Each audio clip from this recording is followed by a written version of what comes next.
안녕하세요, 체리튜브입니다. 구독, 좋아요, 알람은 큰 힘이 됩니다. 오늘은 해병대 상륙 공격 헬기가 작년 말 초도 비행에 성공하면서 빠르게 진행되고 있는 상황에서 최근에 실무장 사격 시험까지 성공하면서 해병대 공격 능력이 빠르게 완성되고 있다고 합니다.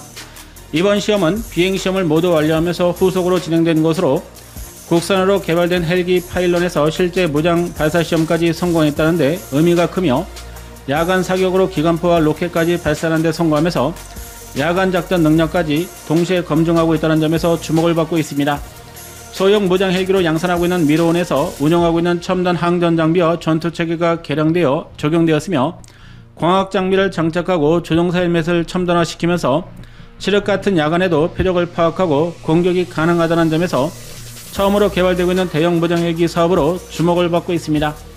최근 방위사업청이 폭등한 아파치 공격 헬기 사업을 포기할 것으로 알려진 가운데, 마린원을 기반으로 무장 헬기가 완성될 경우 차후에 국산 공격 헬기 추가 개발도 가능할 것입니다. 무엇보다 초도 비행 성공 후에 7개월 만에 실무장 시험까지 성공하면서 내년 말까지 개발에 성공할 경우 국산 공격 헬기 개발이 빨라질 것으로 예상됩니다. 이것에 대해서 알아보겠습니다. 방위사업청은 마린원을 기반한 공격 헬기를 개발해 해병대 주력 헬기로 배치한다는 계획으로 총 24대를 도입할 것으로 알려졌으며, 해병대는 상륙 기동 헬기 24대와 더불어 공중에서 화력을 지원하는 용도로 배치할 것으로 알려져 북한 해안에 상륙 시 강력한 화망을 제공할 것입니다. 그동안 상륙 돌격 장갑차와 자주포, 다연장까지 운영하면서 해병대의 화력이 빠르게 강화되고 있지만, 공중에서 화력을 투사할 수 있는 무장 헬기까지 성공적으로 도입할 경우 해병대의 입체 작전 능력이 빠르게 확보될 것입니다. 이러한 점에서 상륙 기동 헬기에 대해서 무장 공격 헬기에 대한 개발의 중요성이 높아지고 있는 상황입니다. 마린원을 개발해 해병대 기본 헬기로 완성했기 때문에 무장 헬기 개발은 이보다 빠르게 진행될 것으로 점쳐지기도 했지만, 지금까지 개발하지 못했던 헬기용 파일런을 대용으로 개발해 기체에 통합하면서 비행 특성이 달라져 이를 검증하는 데 시간이 필요할 것으로 예상되었습니다. 그러나 7개월 만에 실제 무장 발사까지 성공하면서 개발 사업이 광속으로 진행되고 있습니다. 이번에 이루어진 무장 시험은 70mm 무유도 로켓과 기관포 사격만 진행된 것으로 알려졌으며, 올 하반기에는 천검 대전차 미사일과 프랑스에서 도입하는 미스랄 공대공 미사일까지 사격 시험을 추진할 것으로 파악되었습니다. 야간 사격 시험에 성공한 것뿐 아니라 몇 주 동안 사격 시험이 진행된 것으로 알려졌으며, 이를 통해 완벽한 무장 검증에 성공한 것으로 보여 마린원 무장 헬기가 해병대 주요 공격 전력으로 부상할 것으로 예상됩니다. 이번에 사격 시험은 20mm 기관포와 70mm 무유도 로켓을 주야간 다양한 조건에서 시험 발사하는 것으로 무장 헬기 운영 성능이 높은 단계임이 확인되고 있습니다. 특이할 만한 점은 70mm 무유도 로켓이 7발만 장착한 미로온의 로켓 포드를 사용하고 있다는 점으로 총 14발을 적재할 수 있게 되었습니다. 그러나 이는 미로온에서 운영하는 포드를 활용해 시험한 것으로 차후에 마린원 공격 헬기를 위해서 개발하는 대형 로켓 포드를 운영할 것으로 예상됩니다. 대형으로 개발될 로켓 포드는 한쪽에 19발씩 총 38발의 70mm 로켓을 운영할 수 있어 미로온 공격 헬기보다 한꺼번에 대량의 화력을 투사할 수 있다는 장점이 있습니다. 이 때문에 상륙 시 화력을 집중하기 위해서 마린원 공격 헬기도 7발을 장전하는 소형 로켓 포드가 19발까지 장전할 수 있는 신형 포드로 개발해 운영할 것으로 알려졌지만, 아직까지는 완성되지 않아 미로온 공격 헬기에서 운영되는 소형 포드를 장착하고 실사격 시험에 나선 것으로 보입니다. 여기에 공개된 영상에서 확인된 것은 천검 미사일 더미탄 2발씩 좌우 4발을 장착하는 것과 미스랄 공대공 미사일도 총 4발을 무장했다는 점으로 미로온 공격 헬기보다 다양한 임무 수행이 가능할 것으로 예상됩니다. 특히 우크라이나 전쟁에서 러시아가 투입한 공격 헬기가 제대로 운영되지 못하면서 헬기 종말론까지 나오고 있지만, 여전히 공격 헬기의 중요성이 확인되면서 무인기 킬러로 활용되고 있으며, 공대공 미사일 운영 능력을 확보할 경우에 마린원 무장 헬기 성능이 새롭게 주목을 받을 것입니다. 이는 수출에도 영향을 미칠 중요한 요소로, 이라크가 내무부에서 수리온을 도입하지만 공격 헬기 버전까지 도입을 검토하는 것으로 알려져 미스랄 공대공 미사일을 빠르게 통합할 것으로 예상됩니다. 미스랄이 중요한 이유는 이라크가 한국산 무장 헬기를 도입할 경우에 이란이 운영하는 무인기를 공격하기 위해서 첨단 공대공 미사일 운영이 필요하기 때문입니다. 이스라엘과 이란이 충돌하면서 이란이 발사하는 탄도미사일뿐 아니라 대형 자폭 무인기도 이라크 영토를 통해 넘어가면서 이라크가 요격체계 도입을 빠르게 서두르고 있으며 천공투가 올 하반기 초도 물량이 배치될 것으로 알려지기도 했습니다. 여기에 더해서 샤헤드 자폭 무인기에 대한 요격수단으로 마리논 무장헬기까지 도입할 가능성이 높아 이번 시험에서는 운영되지 않았지만 미스랄을 함께 장착하고 시험한 것으로 예상됩니다. 미로운 공격헬기 스터브윙 가장 끝단에 파일런이 장착되는 미스랄은 총 4발을 장착한 모습이었지만 아래에 한 단을 더 묶을 경우에 8발까지 운영할 수 있을 것으로 보이며 스터브윙이 기체에서 높아 천검 미사일도 8발까지 확대할 수 있을 것으로 보입니다.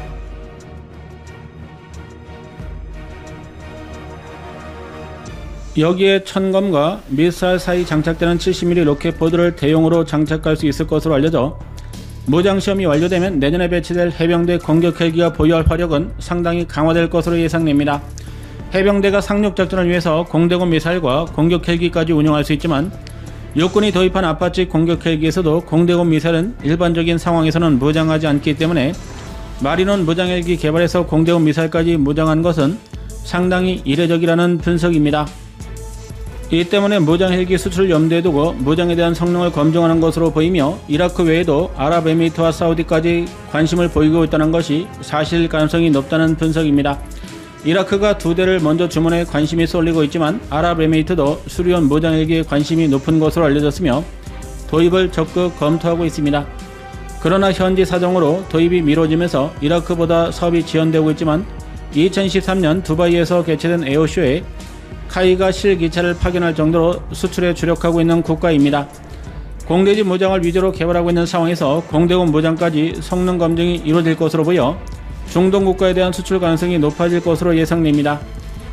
우크라이나 전쟁에서 기동헬기에 기관포를 장착하고 속도가 느린 자폭 무인기를 공중에서 격추시키는 것에 성공할 정도로 헬기를 적극적으로 활용하고 있어 무장헬기의 기관포까지 운영할 경우에 드론과 무인기의 천적으로 운용될 수 있다는 것입니다.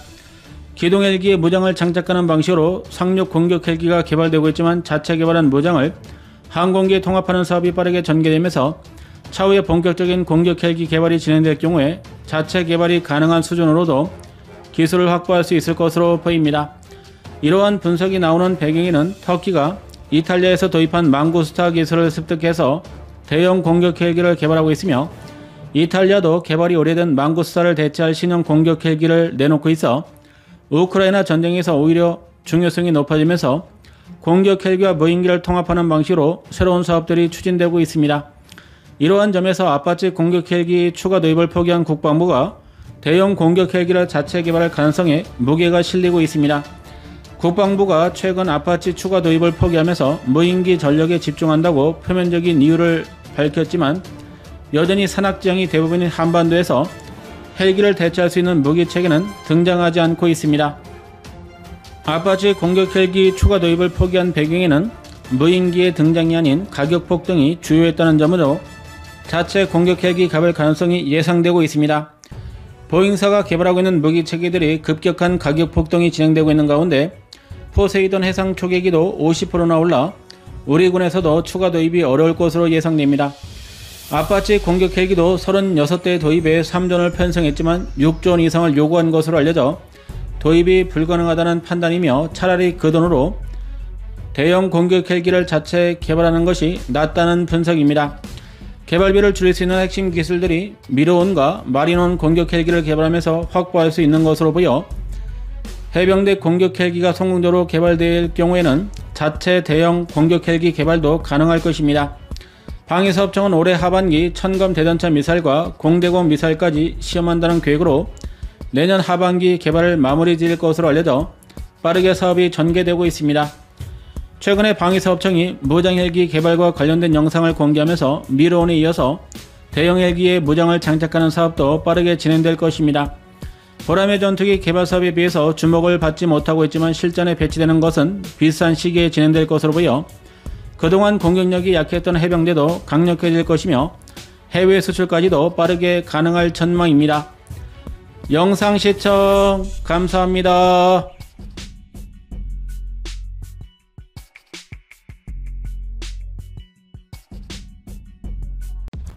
안녕하세요, 체리튜브입니다.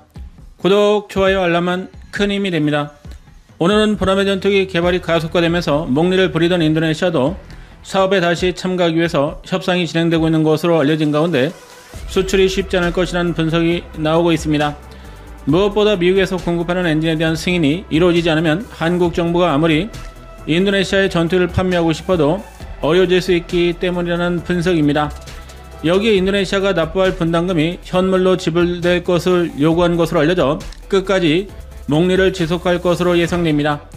인도네시아는 6천억 원의 분담금을 줄이는 데 성공한 이후에 남은 2천억 원을 팜유와 커피 등 현물로 결제하는 방안을 관철시킨 것으로 알려져 우리 정부가 너무 많은 양보를 해주고 있다는 분석입니다. 대한민국이 지속해 인도네시아에 양보를 하고 있는 이유로 미국이 정한 무기 거래 규정인 IATL에 따라서 핵심 기술과 장비를 제공하기 어렵기 때문이라는 외신들의 분석입니다. 이 때문에 많은 부분에서 국산화를 이루었지만 여전히 미국에서 수출 허가를 확보하지 못하면 중동과 인도네시아 수출에 영향을 받을 수 있기 때문에 요구를 들어주고 있는 것이라는 분석입니다. 인도네시아가 남은 2천억 원도 현물로 결제하는 것을 관철시키면서까지 보라매 전투기에 남으려고 하는 것은 미래 전력을 확보하는 데 상당한 역할이 가능하기 때문이라는 분석이며 이 때문에 보라매를 파토내기 어렵다는 것으로 보여 이 또한 주목을 받고 있습니다. 이것에 대해서 알아보겠습니다.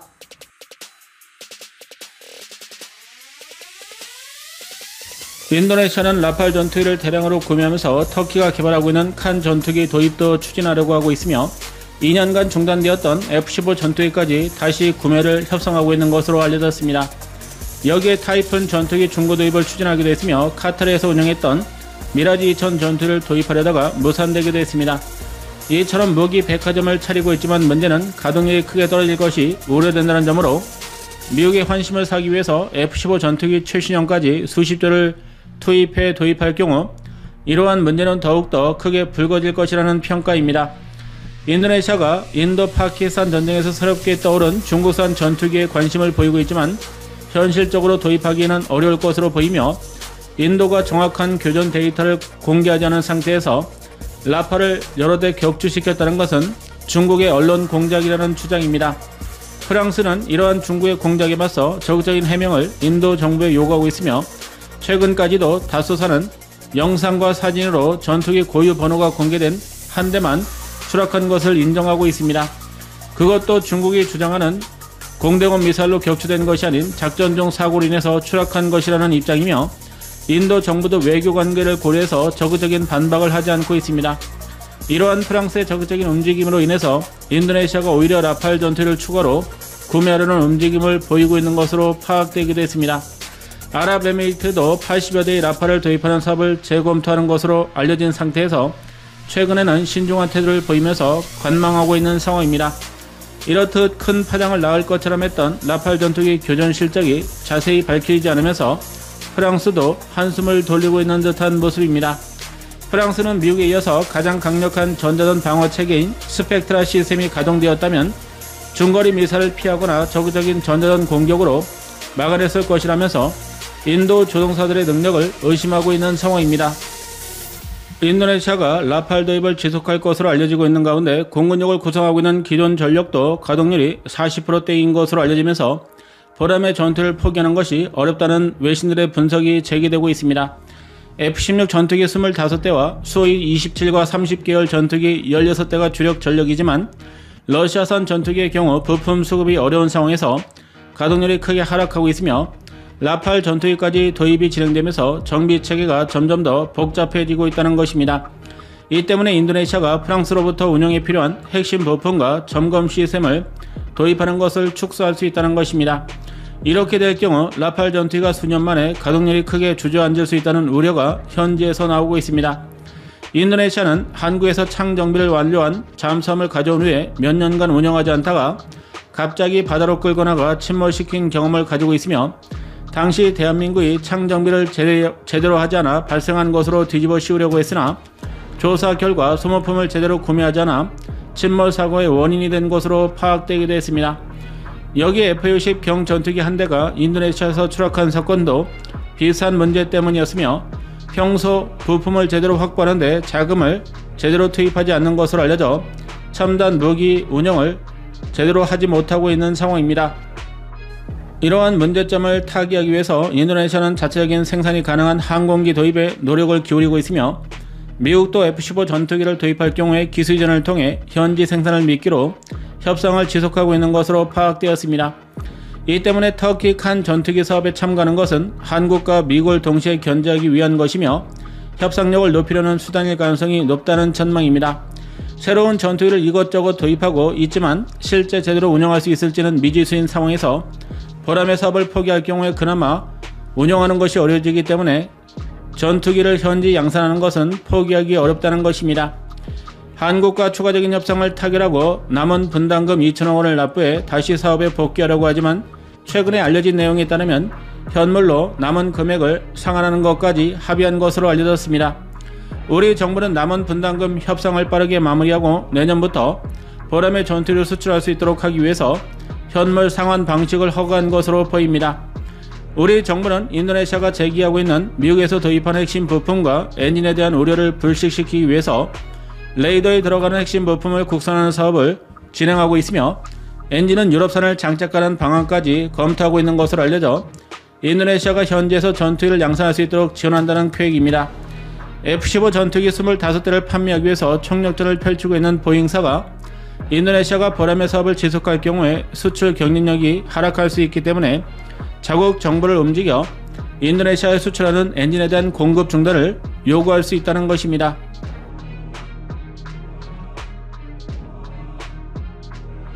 이러한 약점을 가지고 있기 때문에 그동안 허가하지 않았던 현물 납부 방식까지 합의한 것이 아니냐는 분석입니다.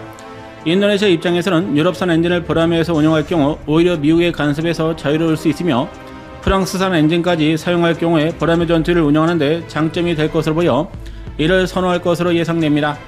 라팔 전투기 45대를 도입하고 있는 상황에서 추가로 16대 이상을 도입할 가능성이 높아 이번 기회에 유럽산 엔진을 주력으로 운영할 가능성이 높은 상황입니다. 여기에 남은 분담금을 현물로 납부하는 것을 요구하면서 빠르게 마무리 지을 가능성이 높다는 분석입니다. 인도네시아는 작년 분담금에 대한 협상을 시작하면서 연간 1,000억 원 정도만 납부해 자격을 유지할 것으로 알려졌지만 현물로 납부하는 것을 허가할 경우에 남은 금액을 모두 정산할 가능성이 높다는 분석입니다. 그러나 지금까지 허가하지 않았던 현물 납부 방식을 우리 정부가 허가한 것은 유감스러운 일로 2,000억 원 정도만 남아있었던 상황에서 1조 원을 깎아주고 현물 상환까지 허가했다는 점에서는 아쉬운 대목이라는 분석입니다. 만약 현물로 분담금을 납부하는 데 성공할 경우 48대를 도입하는 데 필요한 자금도 일부 현물 납부를 요구한다든지 돈을 내지 않고 추가로 버틸 수 있기 때문에 꼼꼼한 협상 전략이 필요할 것으로 예상됩니다.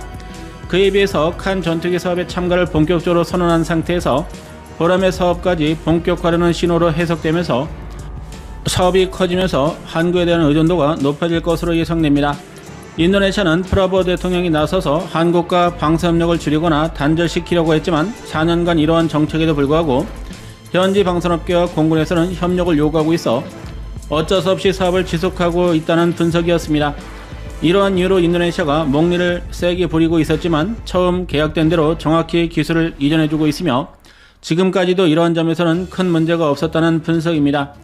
인도네시아가 프라보가 들어오면서 약속한 기술 이전을 해주지 않았다고 일방적으로 주장하고 있지만 실제로는 핵심 기술 이전은 약속하지 않았기 때문에 정치적으로 이용되지 않았다면 정상적으로 공동개발이 진행되었을 것입니다. 인도네시아가 보람의 사업을 위해서 파견한 기술자가 100명을 넘지 않았던 것으로 알려져 핵심 기술 이전은 인도네시아의 주장일 뿐이라는 것입니다. 대한민국이 처음부터 핵심 기술까지 이전을 약속했다면 기술자 100명으로는 턱없이 부족한 수준입니다. 이 때문에 핵심 기술에는 접근하지 못한 것이 확실하며 프라보가 국방부 장관으로 들어오면서 정치적인 영향력 확대를 위해서 이용하면서 지금까지 목리를 부려왔던 것입니다. 그러나 대통령이 된 이후에도 보람의 사업을 중단시키지는 않았으며 48대 전투기 물량을 취소하지 않으면서 기술자 문제가 해결되자 다시 활발하게 접촉을 요구하고 있습니다.